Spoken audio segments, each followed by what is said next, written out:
श्री परमात्मने नमः। गीता का सार।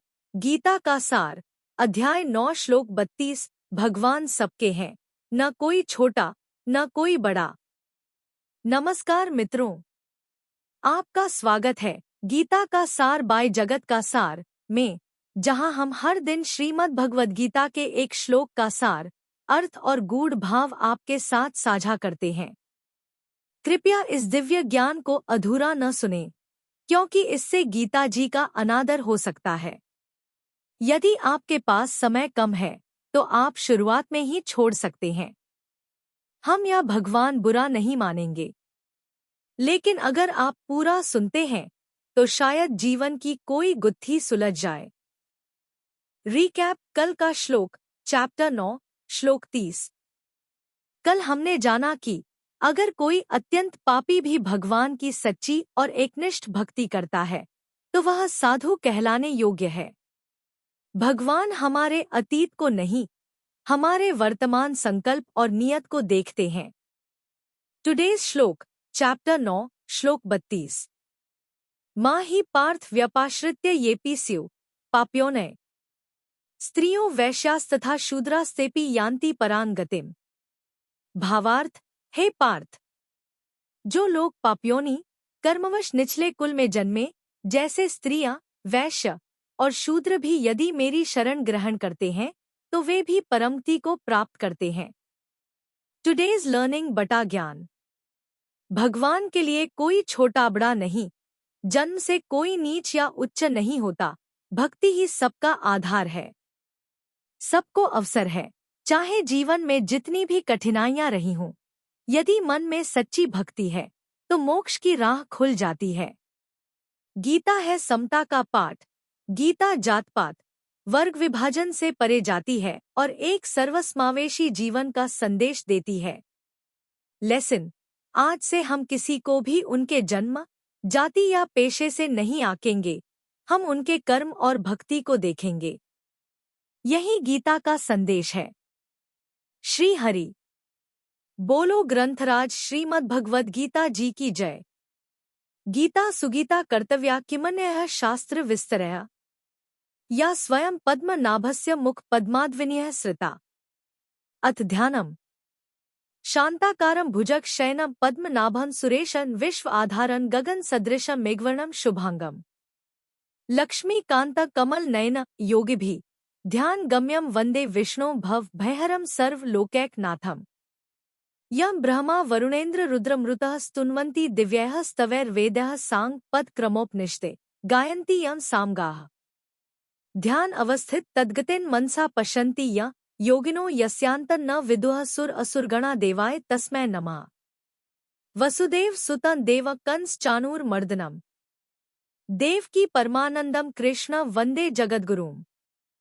अपनी शरणागति से स्त्री, वैश्य, शूद्र और चांडाल आदि को भी परमगति रूप फल की प्राप्ति। श्लोक 32। मां ही पार्थ व्यपाश्रित्य येपि स्युः पाप्योनयः। स्त्रियो वैश्यास्तथा शूद्रास्तेपि यान्ति परां गतिम्। उच्चारण की विधि। माम ही पार्थ व्यपाश्रित्य ये अपि स्युः पाप्योनयः। स्त्रियः वैश्या तथा शूद्रा ते अपि यान्ति पराम गतिम। 32। शब्दार्थ। ही अर्थात क्योंकि, पार्थ अर्थात है अर्जुन, स्त्रियः अर्थात स्त्री, वैश्या अर्थात वैश्य, शूद्रा अर्थात शूद्र तथा अर्थात तथा, पाप्योनय अर्थात पाप्योनी चांडाल आदि, ये अर्थात जो, कोई, अपि अर्थात भी, स्युः अर्थात हों, ते अर्थात वे, अपि अर्थात भी, माम अर्थात मेरी, व्यपाश्रित्य अर्थात शरण होकर, पराम अर्थात परम, गतिम अर्थात गति को, ही, यान्ति अर्थात प्राप्त होते हैं। अर्थ। हे अर्जुन, स्त्री, वैश्य, शूद्र तथा पाप्योनी चांडाल आदि जो कोई भी हों, वे भी मेरे शरण होकर परमगति को ही प्राप्त होते हैं। 32। व्याख्यामा ही पार्थ व्यपाश्रित्य यान्ति परां गतिम। जिनके इस जन्म में आचरण खराब हैं, अर्थात जो इस जन्म का पापी है, उसको भगवान ने 30वें श्लोक में दुराचारी कहा है। जिनके पूर्व जन्म में आचरण खराब थे, अर्थात जो पूर्व जन्म के पापी हैं, और अपने पुराने पापों का फल भोगने के लिए नीच योनियों में पैदा हुए हैं, उनको भगवान ने यहाँ पापयोनि कहा है। यहाँ पापयोनि शब्द ऐसा व्यापक है जिसमें असुर, राक्षस, पशु, पक्षी आदि सभी लिए जा सकते हैं और ये सभी भगवत भक्ति के अधिकारी माने जाते हैं। केवलन ही भावेन गोप्यो गावो नगा मृगा यन्य मूर्ध्यो नागा सिद्धा मामयूरंजसा। श्रीमद्भा 0:11-12-8। गोपियाँ, गायें, वृक्ष, पशु, नाग तथा इस प्रकार के और भी मूढ़बुद्धि प्राणियों ने अनन्य भाव के द्वारा सिद्ध होकर अनायास ही मेरी प्राप्ति कर ली है। शांडिल्य ऋषि ने कहा है, आनिंद्योन्यधिक्रियते पारंपर्यात् सामान्यवत्। शांडिल्य भक्ति सूत्र 78। अर्थात जैसे दया, क्षमा, उदारता आदि सामान्य धर्मों के मात्र मनुष्य अधिकारी हैं, ऐसे ही भगवत भक्ति के नीची से नीची योनि से लेकर ऊंची से ऊंची योनि तक के सब प्राणी अधिकारी हैं।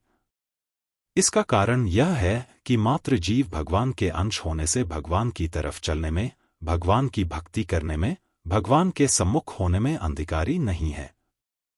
प्राणियों की योग्यता अयोग्यता आदि तो सांसारिक कार्यों में है, क्योंकि ये योग्यता आदि बाह्य हैं और मिली हुई हैं तथा बिछुड़ने वाली हैं। इसलिए भगवान के साथ संबंध जोड़ने में योग्यता अयोग्यता कोई कारण नहीं है, अर्थात जिसमें योग्यता है वह भगवान में लग सकता है और जिसमें अयोग्यता है वह भगवान में नहीं लग सकता, यह कोई कारण नहीं है। प्राणी स्वयं भगवान के हैं, अतः सभी भगवान के सम्मुख हो सकते हैं। तात्पर्य हुआ कि जो हृदय से भगवान को चाहते हैं वे सभी भगवत भक्ति के अधिकारी हैं। ऐसे पापयोनि वाले भी भगवान के शरण होकर परमगति को प्राप्त हो जाते हैं, परम पवित्र हो जाते हैं। लौकिक दृष्टि से तो आचरण भ्रष्ट होने से अपवित्रता मानी जाती है, पर वास्तव में जो कुछ अपवित्रता आती है वह सबकी सब भगवान से विमुख होने से ही आती है। जैसे अंगार अग्नि से विमुख होते ही कोयला बन जाता है, फिर उस कोयले को साबुन लगाकर कितना ही धो लें तो भी उसका कालापन नहीं मिटता। अगर उसको पुनः अग्नि में रख दिया जाए तो फिर उसका कालापन नहीं रहता और वह चमक उठता है। ऐसे ही भगवान के अंश इस जीव में कालापन अर्थात अपवित्रता भगवान से विमुख होने से ही आती है। अगर यह भगवान के सम्मुख हो जाए तो इसकी वह अपवित्रता सर्वथा मिट जाती है और यह महान पवित्र हो जाता है तथा दुनिया में चमक उठता है। इसमें इतनी पवित्रता आ जाती है कि भगवान भी इसे अपना मुकुटमणि बना लेते हैं। जब स्वयं आर्त होकर प्रभु को पुकारता है तो उस पुकार में भगवान को द्रवित करने की जो शक्ति है वह शक्ति शुद्ध आचरणों में नहीं है। जैसे माँ का एक बेटा अच्छा काम करता है तो माँ उससे प्यार करती है, और एक बेटा कुछ भी काम नहीं करता, प्रत्युत आर्त होकर माँ को पुकारता है, रोता है, तो फिर माँ यह विचार नहीं करती कि यह तो कुछ भी अच्छा काम नहीं करता, इसको गोद में कैसे लूं। वह उसके रोने को सह नहीं सकती और चट उठाकर गोद में ले लेती है। ऐसे ही खराब से खराब आचरण करने वाला पापी से पापी व्यक्ति भी आर्त होकर भगवान को पुकारता है, रोता है, तो भगवान उसको अपनी गोद में ले लेते हैं, उससे प्यार करते हैं। इससे यह सिद्ध हुआ कि स्वयं के भगवान की ओर लगने पर जब इस जन्म के पाप भी बाधा नहीं दे सकते तो फिर पुराने पाप बाधा कैसे दे सकते हैं।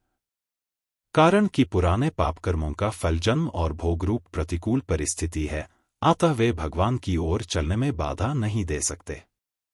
यहाँ स्त्रिय पद देने का तात्पर्य है कि किसी भी वर्ण की, किसी भी आश्रम की, किसी भी देश की, किसी भी वेश की कैसी ही स्त्रियां क्यों न हों, वे सभी मेरे शरण होकर परम पवित्र बन जाती हैं और परमगति को प्राप्त होती हैं। जैसे प्राचीन काल में देवहूति, शबरी, कुंती, द्रौपदी, व्रजगोपियां आदि और अभी के जमाने में मीरा, करमैती, कर्माबाई, फूलीबाई आदि कई स्त्रियां भगवान की भक्ता हो गई हैं। ऐसे ही वैश्यों में समाधि, तुलाधार आदि और शूद्रों में विदुर, संजय, निषादराज गो आदि कई भगवान के भक्त हुए हैं। तात्पर्य यह हुआ कि पापियों ने, स्त्रियां, वैश्य और शूद्र ये सभी भगवान का आश्रय लेकर परमगति को प्राप्त होते हैं। विशेष बात, इस श्लोक में पापियों ने पद स्वतंत्र रूप से आया है। इस पद को स्त्रियों, वैश्यों और शूद्रों का विशेषण नहीं माना जा सकता, क्योंकि ऐसा मानने पर कई बाधाएं आती हैं। स्त्रियां चारों वर्णों की होती हैं। उनमें से ब्राह्मणों, क्षत्रियों और वैश्यों की स्त्रियों को अपने अपने पतियों के साथ यज्ञ आदि वैदिक कर्मों में बैठने का अधिकार है। अतः स्त्रियों को पापयोनि कैसे कह सकते हैं? अर्थात नहीं कह सकते। चारों वर्णों में आते हुए भी भगवान ने स्त्रियों का नाम अलग से लिया है। इसका तात्पर्य है कि स्त्रियां पति के साथ ही मेरा आश्रय ले सकती हैं, मेरी तरफ चल सकती हैं, ऐसा कोई नियम नहीं है। स्त्रियां स्वतंत्रता पूर्वक मेरा आश्रय लेकर परमगति को प्राप्त हो सकती हैं। इसलिए स्त्रियों को किसी भी व्यक्ति का मन से किंचन मात्र भी आश्रय न लेकर केवल मेरा ही आश्रय लेना चाहिए। अगर इस पाप्योन्य पद को वैश्यों का विशेषण माना जाए तो यह भी युक्ति संगत नहीं बैठता, कारण कि श्रुति के अनुसार वैश्यों को पाप्योनि नहीं माना जा सकता। तद्य इह रमणीय चरणा अभ्यासो ह यत्ते रमणीया योनिमापदेरन ब्राह्मण्योने व क्षत्रियोने व वैश्योने वाथ ये इह कपूय चरणा अभ्यासो ह यत्ते कपूया योनिमापदेर्श्वयोने व सुकर्योने व चांडाल्योने व। छांदोग्य 0:5। 10:7। अर्थात जो अच्छे आचरणों वाले हैं उनका जन्म तो ब्राह्मण, क्षत्रिय और वैश्यों में होता है, परंतु जो नीच आचरणों वाले हैं वे कुत्ते, सूकर तथा चांडाल्यों में जन्म लेते हैं। वैश्यों को तो वेदों के पढ़ने का और यज्ञ आदि वैदिक कर्मों के करने का पूरा अधिकार दिया गया है। अगर इस पाप्योन्य पद को शूद्रों का विशेषण माना जाए तो यह भी युक्ति संगत नहीं बैठता, क्योंकि शूद्र तो चारों वर्णों में आ जाते हैं। अतः चारों वर्णों के अतिरिक्त अर्थात शूद्रों की अपेक्षा भी जो हीन जाति वाले यवन, हून, खस आदि मनुष्य हैं, उन्हीं को पाप्योन्य पद के अंतर्गत लेना चाहिए। जैसे माँ की गोद में जाने के लिए किसी भी बच्चे के लिए मनाही नहीं है, क्योंकि वे बच्चे माँ के ही हैं, ऐसे ही भगवान का अंश होने से प्राणी मात्र के लिए भगवान की तरफ चलने में भगवान की ओर से कोई मनाही नहीं है।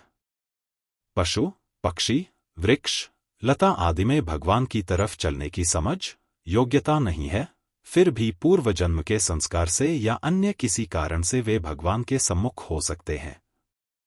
अतः यहाँ पाप्योन्य पद में पशु, पक्षी आदि को भी अपवाद रूप से ले सकते हैं। पशु पक्षियों में गजेंद्र, जटायु आदि भगवत भक्त हो चुके हैं।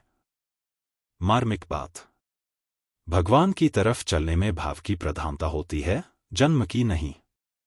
जिसके अंतःकरण में जन्म की प्रधानता होती है उसमें भाव की प्रधानता नहीं होती और उसमें भगवान की भक्ति भी पैदा नहीं होती। कारण कि जन्म की प्रधानता मानने वाले के अहम में शरीर का संबंध मुख्य रहता है, जो भगवान में नहीं लगने देता, अर्थात शरीर भगवान का भक्त नहीं होता और भक्त शरीर नहीं होता, प्रत्युत स्वयं भक्त होता है।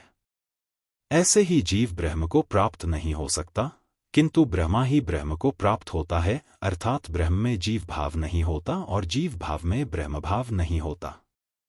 जीव तो प्राणों को लेकर ही है और ब्रह्म में प्राण नहीं होते, इसलिए ब्रह्मा ही ब्रह्म को प्राप्त होता है, अर्थात जीव भाव मिटकर ही ब्रह्म को प्राप्त होता है। ब्रह्मैव सन ब्रह्मपेति, बृहदारण्यक 0:4। 4:6। स्वयं में शरीर का अभिमान नहीं होता। जहां स्वयं में शरीर का अभिमान होता है वहां मैं शरीर से अलग हूं यह विवेक नहीं होता, प्रत्युत वह हाड़ मांस का, मलमूत्र पैदा करने वाली मशीन का ही दास, गुलाम बना रहता है।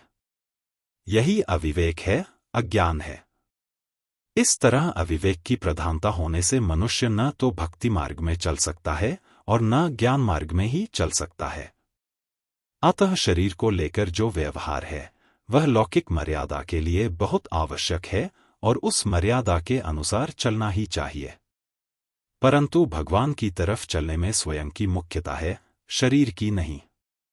तात्पर्य यह हुआ कि जो भक्ति या मुक्ति चाहता है वह स्वयं होता है, शरीर नहीं।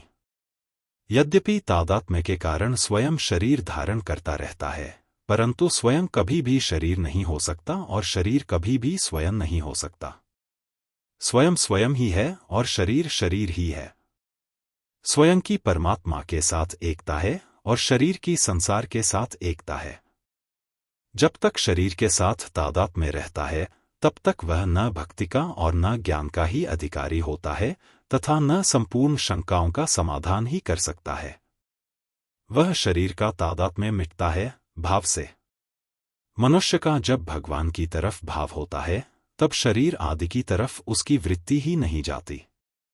वह तो केवल भगवान में ही तल्लीन हो जाता है, जिससे शरीर का तादाद में मिट जाता है।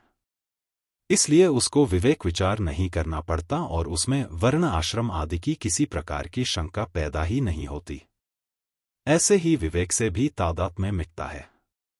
तादाद में मिटने पर उसमें किसी भी वर्ण या आश्रम का अभिमान नहीं होता, कारण कि स्वयं में वर्ण आश्रम नहीं है, वह वर्ण आश्रम से अतीत है।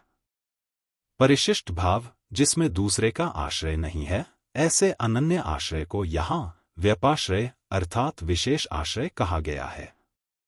पूर्व जन्म के पापी की अपेक्षा वर्तमान का पापी विशेष दोषी होता है, इसलिए पहले 30वें श्लोकों में वर्तमान इस जन्म के पापी की बात कहकर अब इस श्लोक में पूर्व जन्म के पापी की बात कहते हैं। ये पी स्युह पाप्योनय संबंध भक्ति के शेष 2 अधिकारियों का वर्णन आगे के श्लोक में करते हैं। कल हम जानेंगे कि यदि स्त्रियां वैश्य और शूद्र मोक्ष प्राप्त कर सकते हैं तो फिर वे जो पुण्य कार्यों में लगे हैं, ब्राह्मण और राजर्षि, उनके लिए कितना सरल है प्रभु प्राप्ति का मार्ग। टुडेज लर्निंग, आज की सीख। सच्ची भक्ति से जीवन में शीघ्र परिवर्तन संभव है। भगवान कभी अपने भक्तों को त्यागते नहीं हैं। धार्मिक बनना तुरंत संभव नहीं, लेकिन शुरुआत से होता है बदलाव। ईश्वर पर विश्वास रखो, वो तुम्हें संभाल लेंगे। दूसरों के बदलते जीवन को देखकर उन्हें जज न करें, प्रेरणा लें। Today's question for audience engagement. Shrimad Bhagavad Gita के अनुसार भगवान किन-किन को भी परमति प्राप्त करने का अवसर देते हैं? अस केवल ब्राह्मण, बी केवल सन्यासी, सी स्त्रियां, वैश्य, शूद्र आदि भी, डी केवल अर्जुन। सही उत्तर कमेंट में दीजिए और कल के वीडियो में आपका नाम शामिल हो सकता है। हर दिन हम गीता के एक नए श्लोक की गहराई से व्याख्या करते हैं, जिससे आपको आध्यात्मिक और व्यावहारिक जीवन में मार्गदर्शन मिले। कमेंट करें और अपने अनुभव साझा करें। क्या आपने कभी गीता से किसी समस्या का समाधान पाया है? कहते हैं कि अगर आप किसी समस्या से गुजर रहे हैं तो श्रीमद् भगवद गीता का चमत्कारिक प्रभाव यही है कि आप प्रभु जी का नाम लेकर कोई भी पृष्ठ खोलें और उसके दाहिने पृष्ठ पर जो पहली पंक्ति होगी वही आपकी समस्या का समाधान होगी। क्या आपने कभी इसे आजमाया है? अगर हाँ, तो हमें बताएं कि आज आपने कौन सा श्लोक पढ़ा और उससे क्या सीखा। कमेंट करें और अपने अनुभव हमारे साथ साझा करें। हो सकता है कि आपका अनुभव किसी और के लिए मार्गदर्शन बन जाए।